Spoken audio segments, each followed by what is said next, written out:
America, Iran దేశాల మధ్య జరుగుతున్న ఘర్షణ నేపథ్యంలో ఇరాన్ అధ్యక్షుడు మసూద్ సంచలన ప్రకటన చేశారు. తాము ప్రస్తుతం అమెరికాతో పూర్తిస్థాయి యుద్ధంలో ఉన్నామని ఇరాన్ అధ్యక్షుడు మసూద్ అధికారికంగా ప్రకటించారు. ఈ యుద్ధం కేవలం మిసైల్ దాడికి మాత్రమే కాదని, శత్రువులు తమ దేశాన్ని హైబ్రిడ్ వార్ ద్వారా దెబ్బతీయాలని చూస్తున్నారని ఆయన పేర్కొన్నారు. ప్రస్తుత యుద్ధ పరిస్థితుల్లో దేశ ఆర్థిక వ్యవస్థ, ప్రజల జీవనోపాధి అత్యంత కీలకమైన రణరంగమని స్పష్టం చేశారు.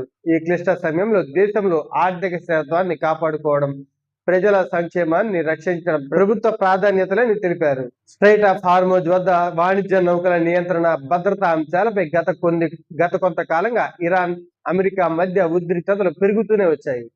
ఆర్థిక సైనిక బలగాలు ఇరాన్లోని సౌత్ ప్రావిన్స్, ఇతర ప్రాంతాలపై నిరంతరం దాడులు చేస్తుండగా, ఇరాన్ సైతం కువైట్, బెహ్రయన్, జోర్డాన్ తదితర ప్రాంతాల్లో అమెరికా సైన్య స్థావరాలను లక్ష్యంగా చేసుకుని డ్రోన్లు, మిసైళ్లతో ప్రతిదాడులు చేస్తుంది.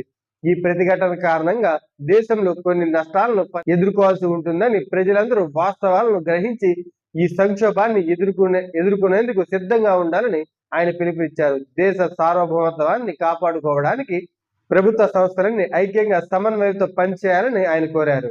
గత నెలలో కుదిరిన అవగాహన ఒప్పందానికి సంబంధించి ఇరాన్ తన జాతీయ ప్రయోజనాలను, హక్కులను ఎక్కడ తాకట్టు పెట్టలేదని, అమెరికా ఒత్తిళ్లకు తలవంచలేదని ఆయన స్పష్టం చేశారు. అయితే ఉద్రిక్తతలు తగ్గించుకునేందుకు మధ్యవర్తుల ద్వారా దౌత్యపరమైన చర్చలు, తాత్కాలిక కాల్పుల విరమణ ప్రతిపాదనలు కూడా పరిశీలనలో ఉన్నట్లుగా ఆయన సమాచారం ఇచ్చారు.